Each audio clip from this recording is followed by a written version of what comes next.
బంగారు పూల రథం ఆనందసాయి స్వామి గారి ప్రత్యేక వ్యాసం వినిపిస్తున్నవారు పప్పు భోగారావు. ఉదయం కోసం ఎదురు చూస్తాం, ఎదురు చూడాలి. ఈరోజు కంటే రేపు గొప్పది, ఈ సంవత్సరం కంటే వచ్చే సంవత్సరం మరింత గొప్పగా ఉంటుంది.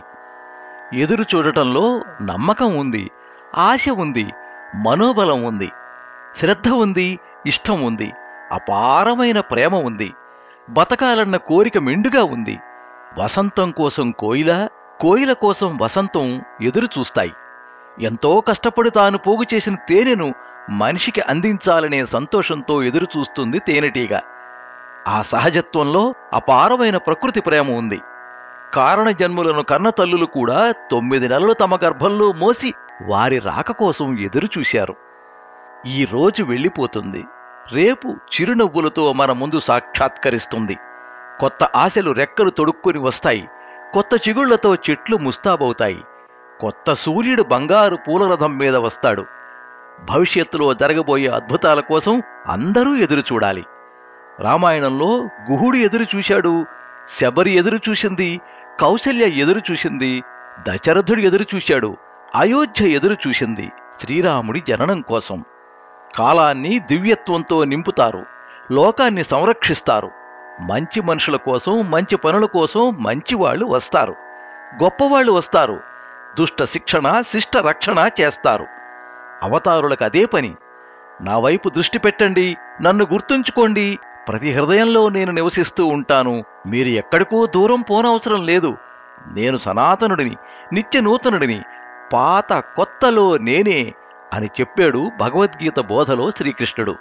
విత్తనాలు భూమిలో నాటి వర్షం కోసం ఎదురుచూస్తాడు రైతు. ఆశలు జీవితంలో నాటి బంగారు భవిష్యత్తు కోసం ఎదురుచూస్తాడు మనిషి. మనిషి జీవించడమే ఎదురు చూడటం. రేపటి కోసం కొత్త జెండా మొయ్యాలి. జీవన స్ఫూర్తిని నింపుకుని కాలాన్ని పండించుకుంటూ ముందుకు సాగాలి. సరిహద్దుల్లో చలిలో కాపలా కాసే సైనికుడిలా దేశభక్తితో, దైవభక్తితో జీవితాన్ని రక్షించుకుంటూ జీవించాలి. జీవితమంతా ఎదురుచూపులే, జీవనమంతా ఆశల ఊపిరులే. కోరికలు తీరతాయి, శుభవార్తలు వింటాం, జరిగిపోయిన చెడును మరిచిపోదాం. జరగబోయే మంచిని నమ్ముతూ, అపజయాలను పాఠాలుగా, సంతోషంగా ధైర్యం అనే జెండాను మోసుకుంటూ ముందుకు వెళదాం.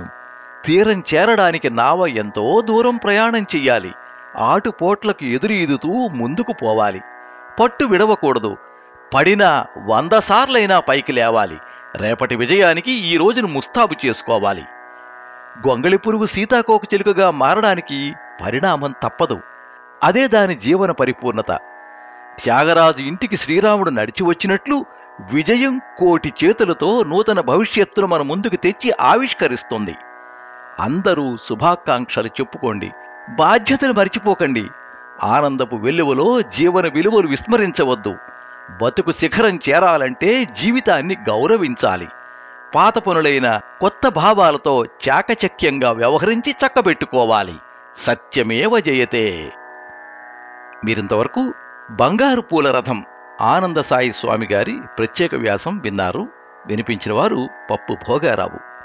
సర్వే జనాః సుఖినో భవంతు.